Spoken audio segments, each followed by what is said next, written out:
For today's class, we're going to move on. If I just take you back up here, we talked about three different factorizations. Number one was highest common factor, and there was the version of highest common factor where you just have two terms in it.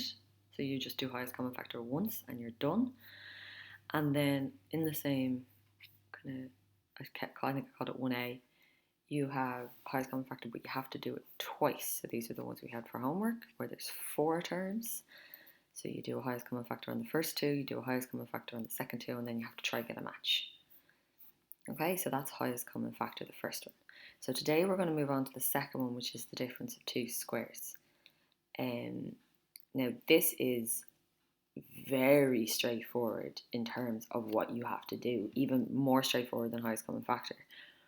But you have to learn how to recognize them, and that's the problem with these. A lot of people see them, they see two terms and they go, oh, it's a highest common factor. Okay, so this is where we need to recognize our squares. Okay, so this is the kind of the most important thing about these. These are not hard, but if you don't recognize them, well, sure, they're virtually impossible. So a couple of things, I suppose. First thing, difference. Okay, in maths, difference means subtraction or minus. Okay, so this will always be first term minus second term.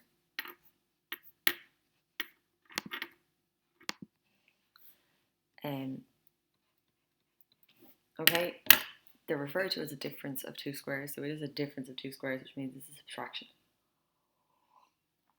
Okay, the next thing to note is the 2. I said it already, but like the highest common factor, these questions have two terms. Okay, so they do look similar. So the big differentiator between highest common factor and difference of two squares are the squares. Okay, so you need to know, go over here, your square numbers.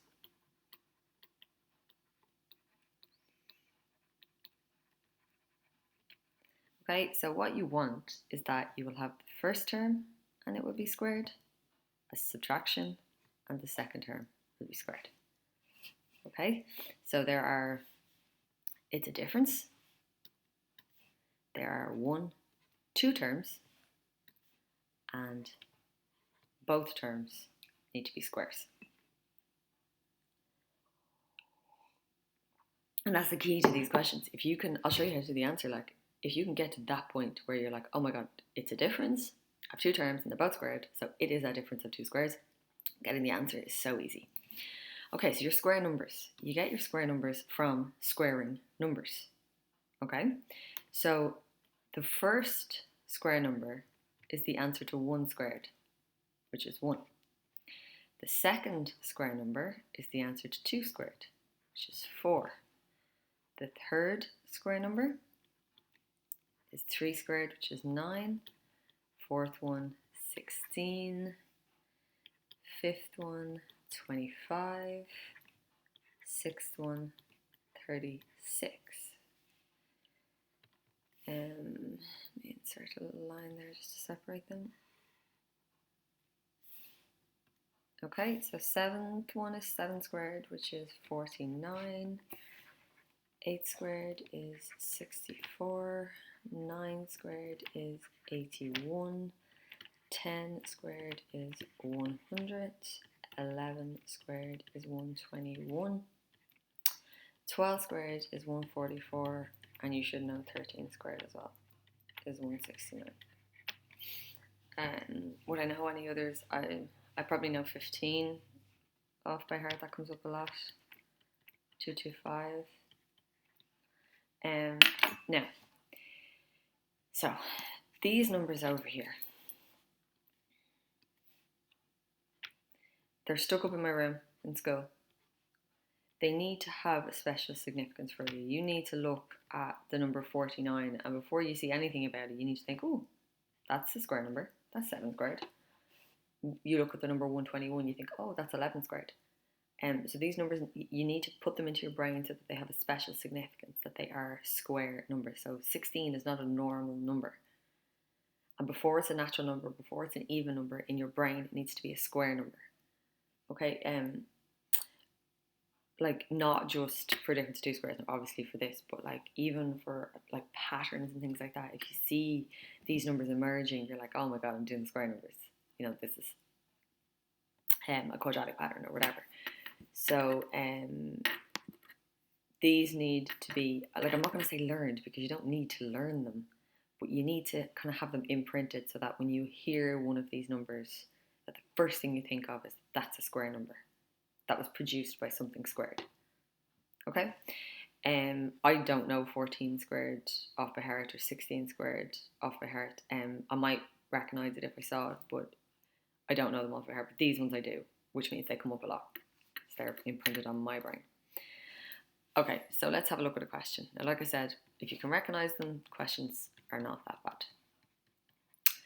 So, factorise.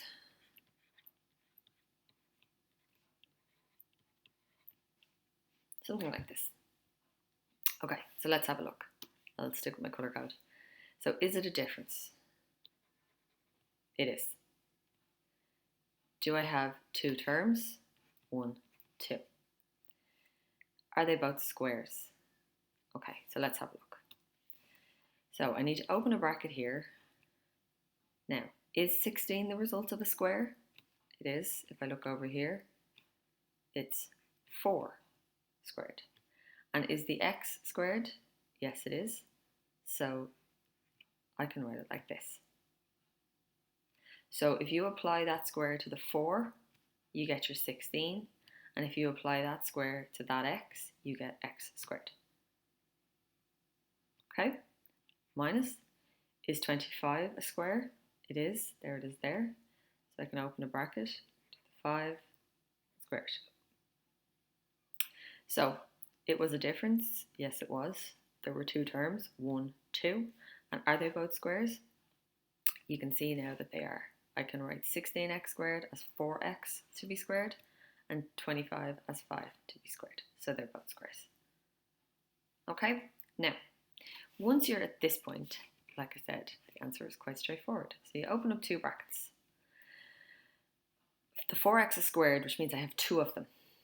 Okay, and it comes first. So I put one of them first in the first bracket, and I put my other 4x first in the second bracket. Okay, so this is first in the first bracket, this is first in the second bracket. My 5 squared is second, and because it's squared, I have 2 of them. So I put the 5 second in the first bracket, and my other 5 second in the second bracket. Now, because it's a minus in between them, to get a minus, you need different signs. So I make one a plus and one a minus. And I'm done. Okay, now you don't have to do this. I just want to show you that it works. Okay, so this is not part of the question. But if I were to do this just to show you, you know, if you take this and split it up. So I'm going to expand this bracket just to show you that it works. So if I take 4x, and over here I'm going to put the plus 5, and after the 4x I'm going to put the second bracket, which is 4x minus 5, and after the 5 I'm going to put the second bracket, which is 4x minus 5, and then I'm going to distributively multiply. So 4 by 4 is 16, x by x is x squared. This is plus, so plus 4x by minus 5. Signs are different, which is minus. 4 by 5 is 20, and then we just have the x. There's a plus here. These signs are the same, so the answer is plus. 5 by 4 is 20, and then we have the x. And then this by this, signs are different, so negative, and then 5 by 5 is 25. Okay, if you go families, the x squared is on its own. There's 2 x's, so they can be simplified, and then there's a constant. Okay, so the 16x squared is all by itself. Here I have minus 20x plus 20x. So minus 20 plus 20 is 0. So they're gone, and then minus 25. Okay, so if you remember me telling you at the start that factorization is the opposite of expansion. So when I factorized, this is what I got. Sorry, no. Insert is what I'm looking for. Right, so this was my answer. Excuse me. And if you want to check your answer, you can just expand again and it should bring it back. Okay? So, now all that stuff in black, like I said, was just me showing you that it works. So, first thing with these questions is recognizing that it is what it is. So, is it a difference? Yes, it is. Is there two terms or are there two terms? Yes, there are. Can you write them both as squares? So, 16 can be written as 4 squared, and then the x squared is just x squared. So if you were to take that square and apply it to the 4, you'd get 16. Take that square and put it on the x, you'd get x squared. Okay, and 25 is a bit more straightforward because it's on its own. So 25 is 5 squared. You have squared means I have 2 of these, and it's first. So it goes first in the first bracket and first in the second bracket. The 5 squared means I have 2 5s, and it's second. So as in this is first, this is second. So it goes second here and it goes second here. And then because I'm trying to generate a minus, I need 2 different signs. So 1 plus, 1 minus. Okay, so in that box is your answer. All right, we'll do one more. I won't bother checking it this time. I'm just going to do it so we can practice it.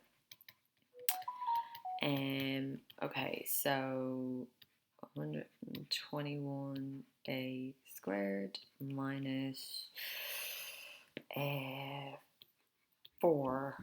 squared. Okay, so is it a difference? It is. Are there two terms? 1, 2. So we just need to check whether they're squares. So can I write this as something squared? Minus. And can I write this as something squared? Okay, so was 121 on our list? There it is there. So it can be written as 11 squared. And a squared, if I just put the a, so again, if you take that square and apply it to the 11, you get 121. And if you take the square and apply it to the a, you get a squared. Okay, and the same over here, so was 4 square?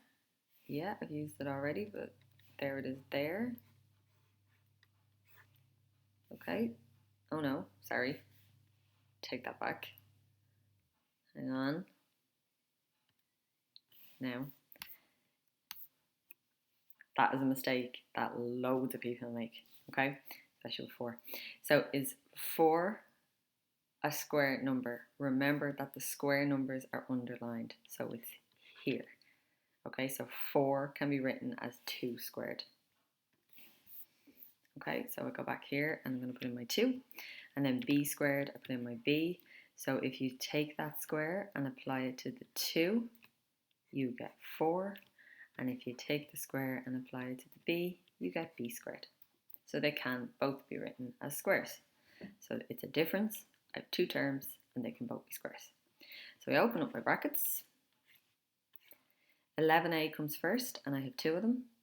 So I put the 11a first in this bracket and I put the 11a first in this bracket. 2b comes second and there's 2 of them. So I put the 2b here and I put the 2b here. And it will always be a minus that I'm trying to get. So I need different signs to generate a minus. And that's your answer.